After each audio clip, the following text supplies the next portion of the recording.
حالت حیض میں زوجہ سے تعلق قائم کرنا حرام ہوتا ہے، قرآن نے منع کیا ہے، یہ بھی آیت آئے گی تو ہم پوری تفصیل سے آپ کو سمجھا دیں گے۔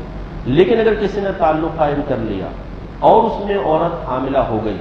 تو یاد رکھیں چونکہ یہ تعلق حرام ہے، زنا نہیں ہے، یہ تعلق حرام ضرور ہے،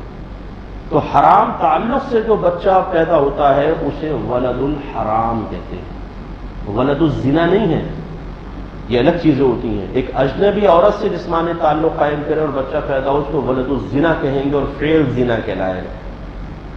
لیکن اگر حلال عورت سے کرے لیکن اس صورت میں جس میں شریعت نے منع کیا ہے، اس کو حرام قرار دیا ہے، تو یہ تعلق قائم کرنا حرام کہلاتا ہے اور جو بچہ پیدا ہوتا ہے اس کو ولد الحرام کہا جاتا ہے۔ تو گویا کہ تھوڑی سی معلومات نہ ہونے کی وجہ سے بسا اوقات انسان اپنی اولاد کو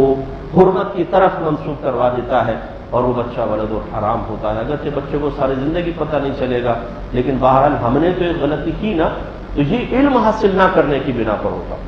تو یہ اس